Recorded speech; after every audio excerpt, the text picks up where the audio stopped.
volumenya dimatiin aja biar cuma suara mic saya. Nah ini kalau sudah install Odoo, dipastikan sudah install Odoo ya. Jadi yang diperlukan untuk development, yang penting kita sudah install Odoo, kemudian Git, kemudian Visual Studio Code. Nah itu udah cukup sekali. Nah bagaimana cara settingnya? Yang pertama kita harus tahu lokasi add-on Odoo atau instalasi Odoo. Jadi kalau instalasinya mengikuti petunjuk ya nanti akan ada di C, kemudian program file ini untuk modul 15 ya di sini.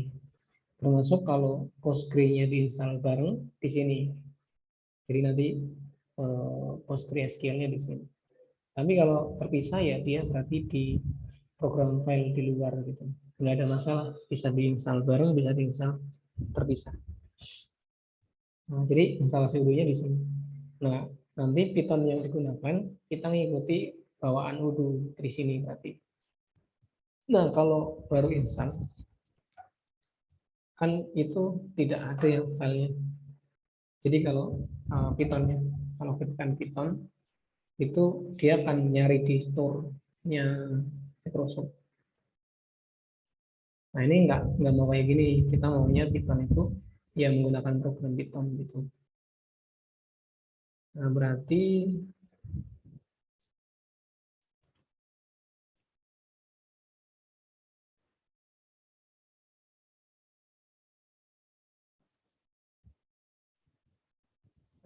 kita cek dulu di sini ya. Python. Nah ini biasanya keluar itu apa namanya Windows Store. Harusnya kan bukan ya. Kita pengennya itu mengcompile atau running Python. Nah, nanti konfigurasinya kan di sistem parameter apa ya? Environment variable ya kalau di Windows.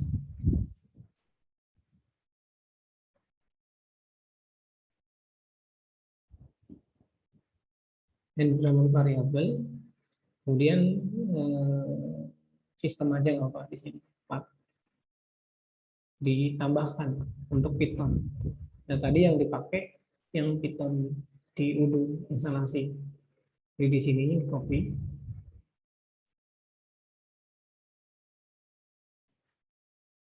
Tambahkan.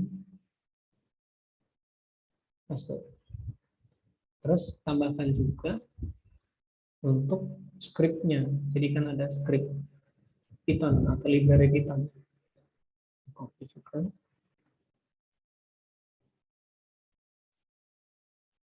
Tambahkan. Udah, oke. Oke. Oke. Nah, kalau ini diulangi, yang diharapkan kan nanti keluar Python versi berapa gitu. Python. Ya, siap. Nah, itu keluar ya. Versi 377. Itu yang pertama. Jadi pastikan Python-nya itu sudah diarahkan ke instalasi Odoo.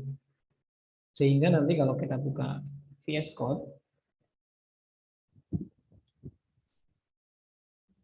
dia sudah mendeteksi instalasi Python-nya di mana. Nah, ini kalau pertama kali dibuka kan kita pastikan install itu ya, extension Python untuk mempermudah.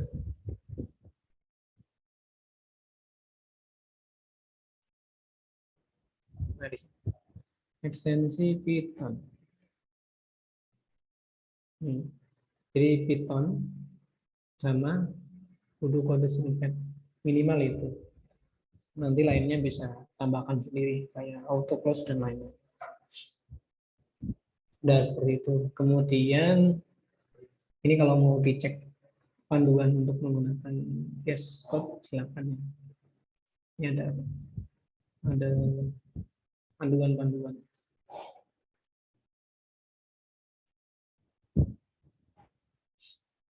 Ini ada limit. Nah, ini cuma setting-settingan. Oke, lanjut. Nah, setelah itu kan berarti ini sudah bisa dipakai. Jangan lupa kitnya juga sudah diinstal. Nah, sekarang kita clone dulu.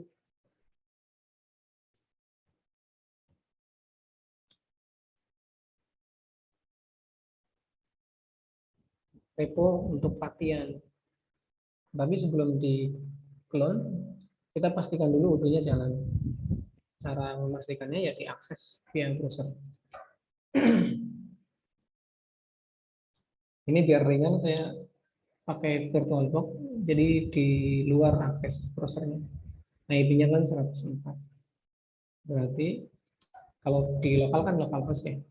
Karena ini di VirtualBox 192.168.56.104 tadi. Portnya 8069. Nah, ini kalau standar. Pertama kali instalasi diminta untuk buat database. Nah, kita cek. Nah, ini ya. Setting. Ini untuk master password. Kalau pertama kali kan kita harus setting sendiri. Kemudian ini database-nya. Bebas nama database. Terus ini nama emailnya atau nanti buat login. Password. Kemudian nomor telepon, country,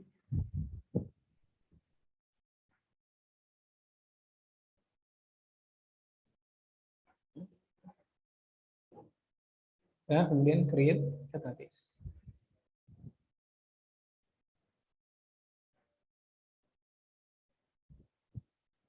Nah, kalau sudah bisa buat database berarti udah normal. Kita tinggal coba cara memasukkan custom add-on ke situ.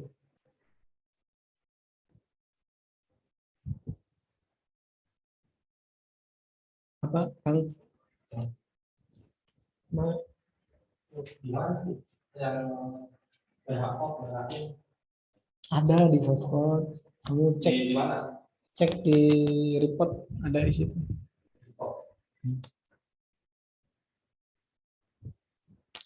Nah, ini ya udah masuk, berarti instalasi kita sesuai atau oke. Nah, yang perlu diketahui adalah gimana gimana cara memasukkan custom account. Jadi kita perlu mengubah konfigurasi UDO-nya. Buka instalasi UDO.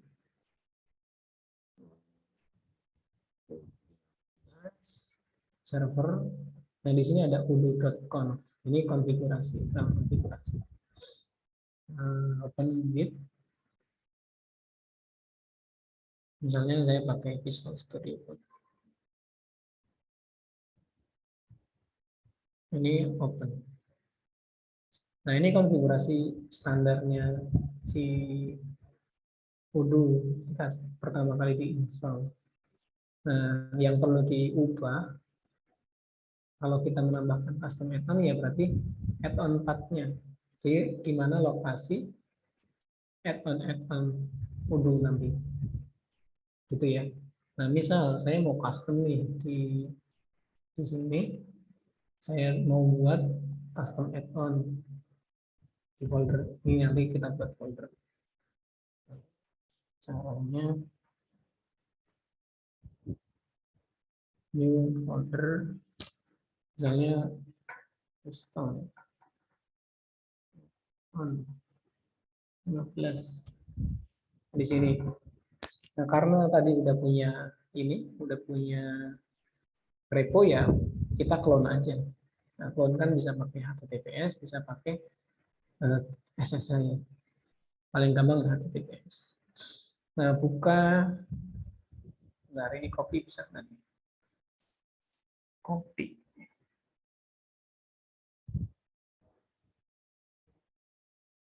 Copy.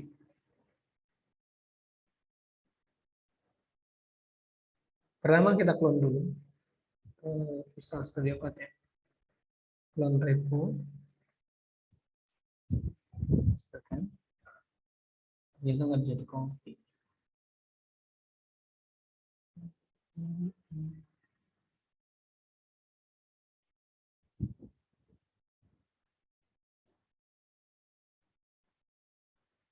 HTTPS account system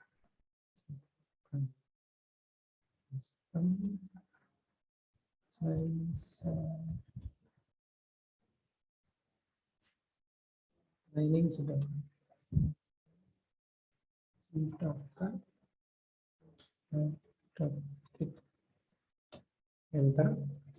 Kemudian di mana lokasinya? Tadi kan mouse masuk di sini. Dan select. Ini sedang cloning. Nah, kan nanti akan diminta login biasanya.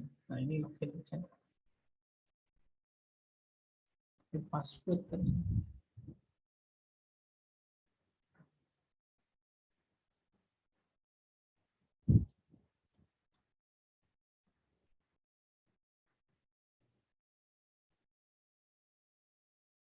Nah, udah ya.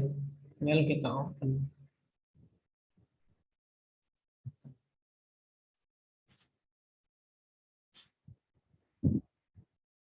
Ini yes. Udah di sini letaknya. Kalau di folder ya berarti kan di sini. Tadi naruhnya di dalam ini. Buka sini.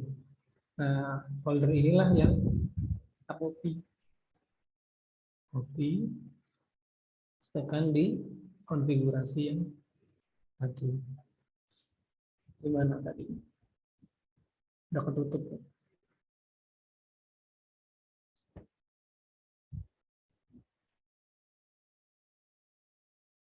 Buka instalasi sudo.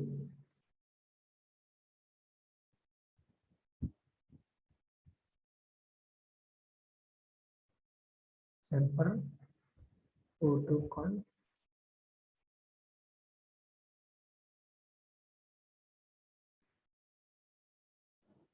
Nah, di sini koma. Jadi setiap kali ada folder atau folder custom, kita tambahkan di sini. Sudah seperti itu. Kita simpan. Nah, ini harus sebagai administrator.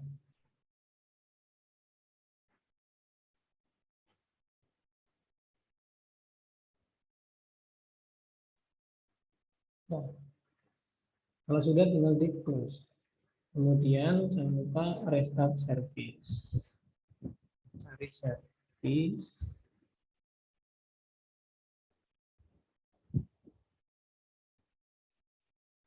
Udo. Ini udah 15. Restart. Nah, berarti kalau kita lihat log, ini ada log yang udo.log nih harusnya. Kita kelihatan ekstensinya. Kita buka pakai Visual Studio Code. Nah, kita lihat paling bawah.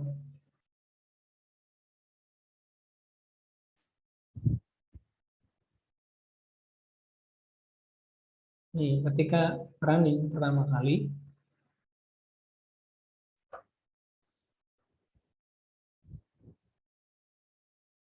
nah dia akan tahu nge-load app 4 gimana. Kalau mau kelihatan mungkin ini buat murid. Jadi dia nge-load custom add-on nih yang tadi ditambahkan.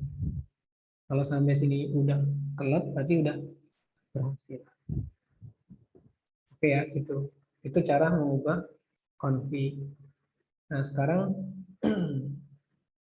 contoh kita akan membuat add-on secara sederhana.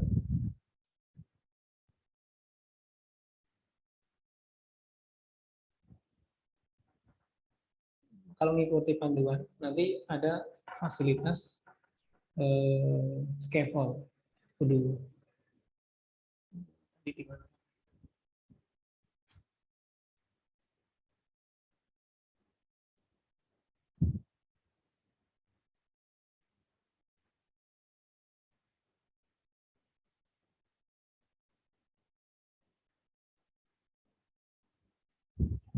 Nah, di sini ya, ada Odoo bin. Nah, ini binary-nya Odoo. Kita masuk ke situ, copy, cd ke situ, udah ya. Kalau dicek di sini kan ada Odoo bin. Nah, kita akan pakai itu. Caranya Python Odoo bin, kemudian scaffold. Nah, ini scaffold ini ada perintah itunya ya, dulu documentation. Jadi kalau mengikuti documentation tinggal pilih misalnya versi udah 15, kemudian pilih yang building modul. Ini tutorial membuat modul. Ini dijelaskan modul itu apa. Ini nanti ngikuti video aja. Nah, hari ini cuma konfigurasi. Ini contoh scaffold, nama modul di mana akan diletakkan. Jadi kalau tadi kita contohkan Odoo bin scaffold, kemudian saya mau naruhnya di folder custom add-on yang tadi di sini. Ini copy. Misalnya scaffold nama add-on kan ya. Contohnya Aris underscore custom spasi di mana, nah di mananya kan yang tadi ya. Enter.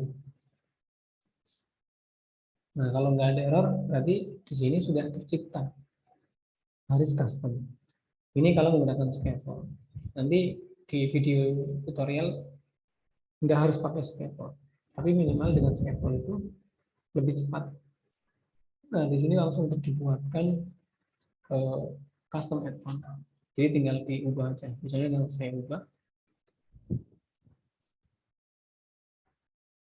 ini summary-nya, ini kategorinya, yang autornya, misalnya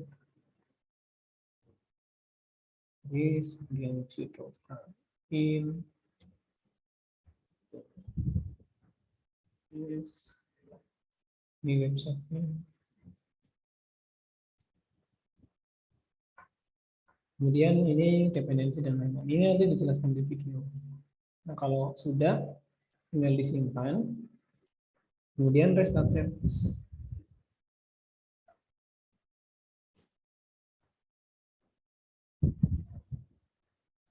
Dulu restart.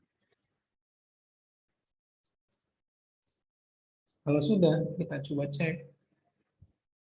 Di sini jangan lupa aktifkan debug.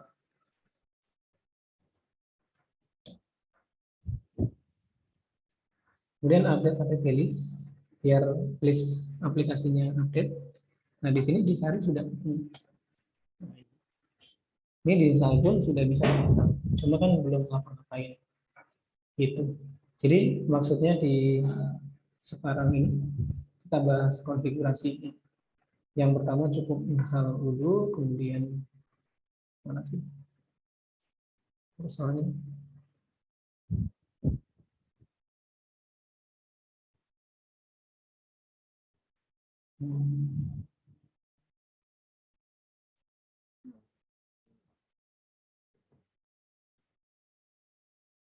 mana?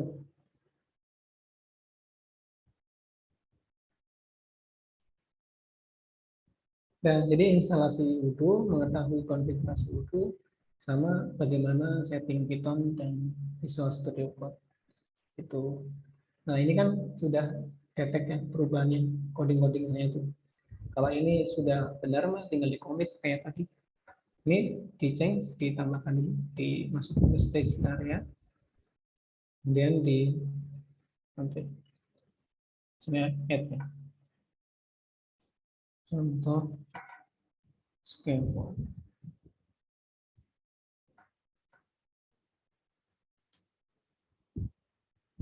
Ini tinggal commit.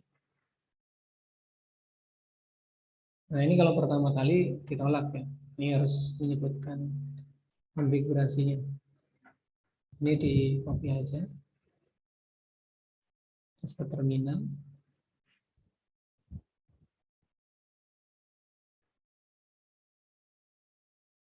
Nah, ketikkan ini git config global user email kamu.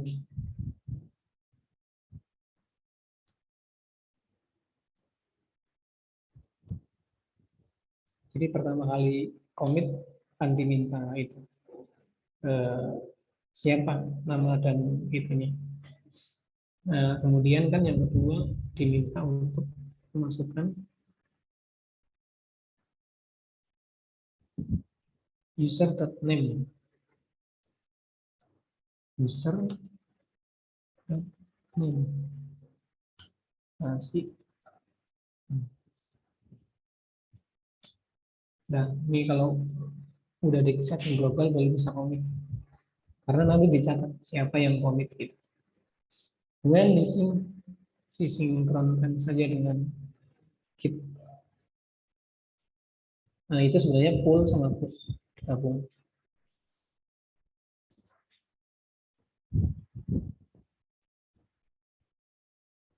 Oke ya, ini sudah. Berarti kalau kita lihat di GitLab, itu sudah update. Ini saya menambahkan scaffold, ada custom, trace custom. Oke ya, konfigurasinya paham.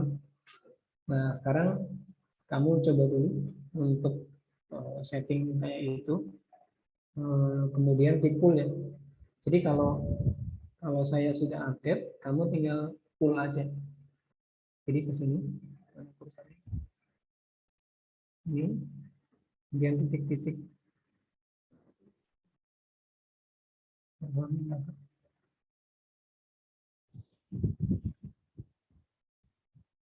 Sini, pull. Pull itu menarik perubahan. Takutnya yang lain ada update. Kalau kerja sama tim kan biasanya ada yang update. Kamu tinggal pull. Kalau sudah kamu tinggal update kemudian push gitu. Nah, mungkin belum tahu ya, kalau belum tahu Git itu merupakan software version control. Jadi mungkin flow-nya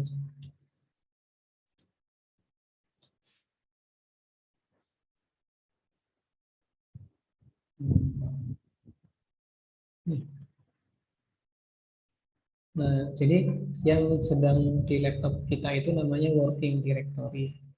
Nah, ini kalau yang putih ini di laptop kita. Kalau yang remote, yang orange ini, berarti di remote. Remote itu kayak GitLab, GitHub, itu remote repo. Kan pertama saya biasanya buat dulu reponya, kemudian nanti saya clone, sehingga ada di lokal.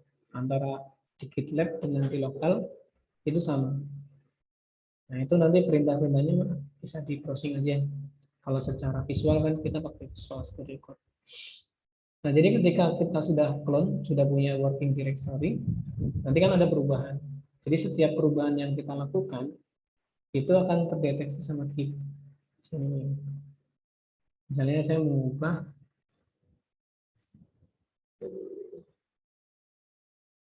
mana shotnya. Nah, di sini bisa saya ganti.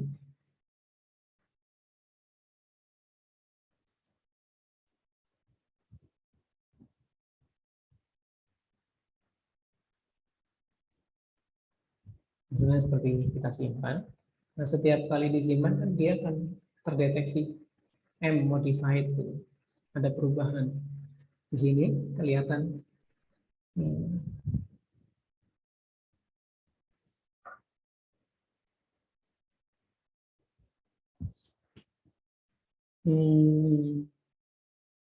nah, kursornya lemot banget.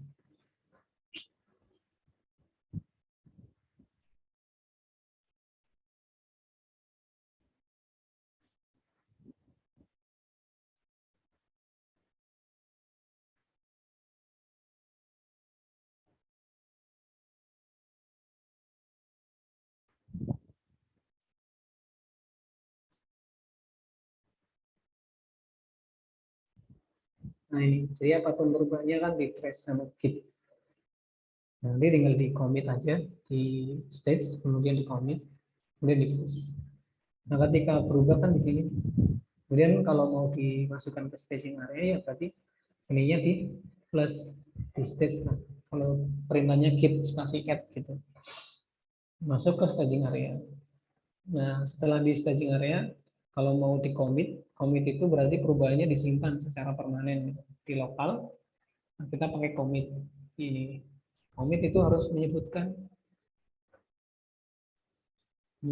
pesannya apa. Misalnya minor, update, description, commit. Nah, ini sampai sini nih. Sampai di sini. Simpan di lokal. Jadi di perubahan kita di sini itu sudah terdeteksi berubah.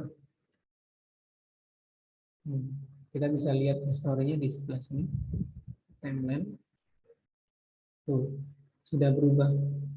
Jadi dari pertama kali kemudian ini kalau lokalnya mau dihilang bisa. Kalau mau termasuk lokal,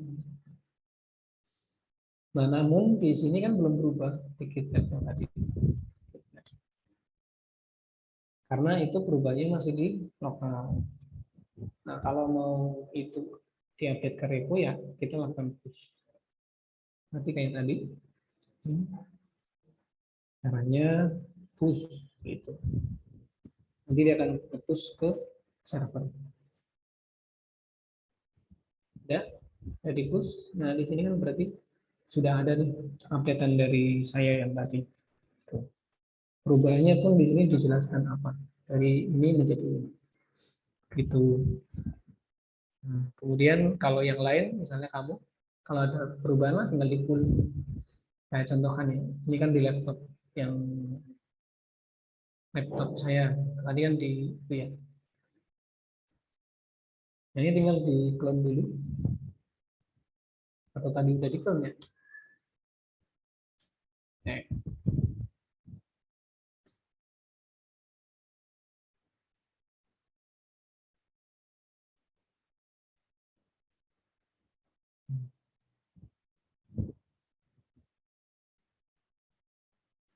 oh iya udah di clone. Berarti tinggal buka, terus di sini full. Full kalau pakai GUI ya kayak gitu. Masuk ke sini, dan full.